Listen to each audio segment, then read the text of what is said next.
Chères autorités fédérales, cantonales et communales, les cœurs unis, l'esprit du village et la jeunesse de Champsec, malheureusement pour vous, j'ai prévu un discours qui sera lent. Vous êtes prêts?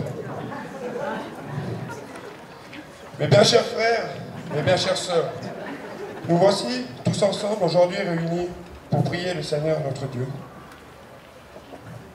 Ah, je m'excuse, je crois que je me suis trompé avec le discours du curé.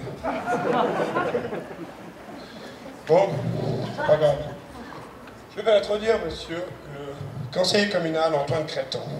Mais avant ça, j'aimerais vous dire avec Romain, j'aimerais vous remercier pour toutes ces années qu'on a passées à Champsec avec la jeunesse, l'esprit du village et Cœurs Unis, pour tous ces bons moments. Merci chaleureusement. Et puis Romain aimerait vous dire un petit quelque chose. Je vous passe la parole. J'étais sûr que ça va.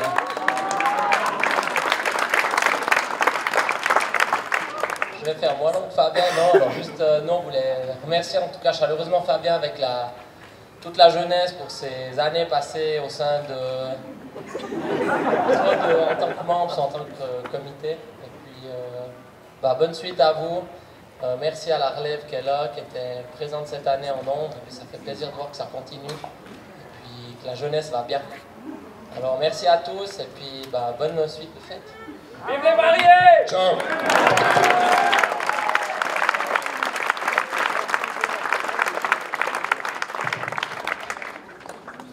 Que dire après ce qui vient d'être dit? Après eux, le déluge.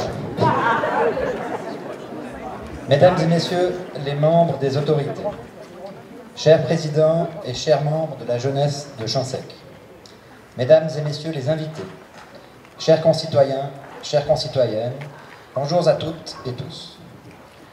Le conseil communal de Bagnes m'a confié le redoutable honneur de le représenter aujourd'hui devant vous. J'ai donc le grand plaisir de vous saluer ici en son nom. Comme nous commémorons aujourd'hui un événement historique, je me suis dit qu'un coup d'œil dans le rétroviseur s'imposait. Votre fête patronale coïncide en effet cette année avec l'anniversaire d'un événement qui, ici plus qu'ailleurs, est resté dans toutes les mémoires. Il y a 200 ans, jour pour jour et presque heure pour heure, vos ancêtres étaient durement frappés par la débâcle du Gietron. Champsec a été l'un des premiers villages fortement touchés par cette catastrophe naturelle qui a dévasté toute la vallée de Bagnes, Sembranché, Beauvernier et enfin Martigny. Les chroniqueurs de l'époque ont commenté l'événement. 2 femmes de Champsec ont péri ce jour-là dans les flots de la Drance. Alors que tout le monde s'enfuyait sur les hauteurs, 2 femmes peut-être trop âgées pour se déplacer ou qui n'ont pas voulu abandonner leur domicile ont été emportées. On sait aussi qu'à Champsec, 14 maisons d'habitation, des granges, des écuries, du bétail, des champs ont disparu sous des masses d'arbres, de glace et de rocs dévalant du fond de la vallée, comme l'a rappelé François tout à l'heure. La vie était dure à l'époque, et on a de la peine à imaginer ce qu'ont enduré ceux de nos ancêtres qui ont tout perdu au cours de ces heures tragiques.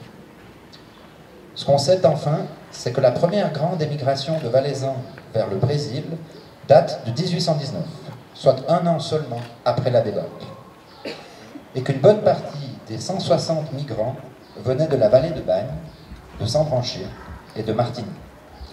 Tout laisse donc penser que certains ont été obligés d'aller chercher ailleurs de quoi vivre à l'issue de cette tragédie.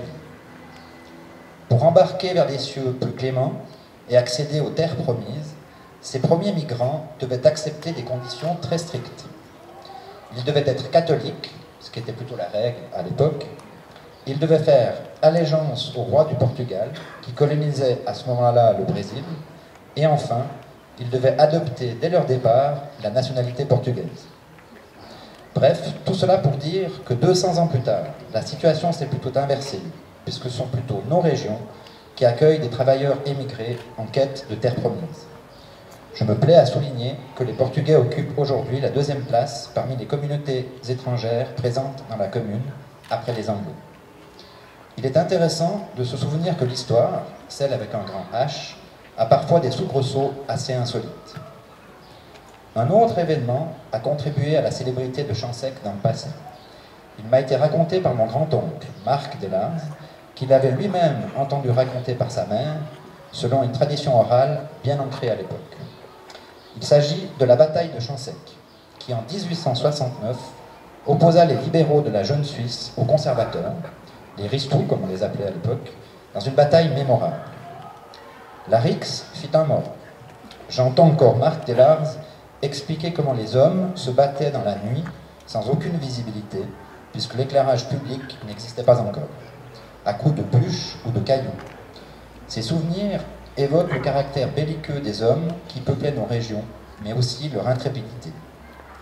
J'ose espérer que ces lieux ont retrouvé leur calme aujourd'hui et que les luttes politiques ont gagné en courtoisie par rapport à celles que se livraient nos preux ancêtres.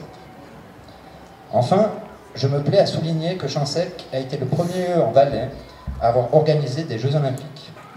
Les Jeux du Soleil, comme on les a appelés, puisqu'ils célébraient le retour de cet astre qui a tendance à se voiler la face ici plus longtemps qu'ailleurs. Les prochains JO de Chansec auront lieu en 2022. À défaut des JO de 2026, nous aurons donc les JO 2022, des Jeux dont personne ne doute qu'ils seront respectueux de l'environnement, qu'ils seront durables, qu'ils ne créeront peut-être pas des milliers d'emplois, mais qu'ils ne feront pas exploser les budgets publics non plus. Les JO de Chansec n'ont sans doute pas la renommée des Jeux organisés par le CIO, mais ils ont le mérite d'exister et d'avoir le soutien enthousiaste de toute la population. En vous remerciant tous de l'accueil que vous nous avez réservé aujourd'hui, j'ai donc le très grand plaisir, une fois n'est pas coutume, de dire avec vous tous, vive les Jeux Olympiques, vive la jeunesse de Chansec. Merci de votre attention et bonne soirée.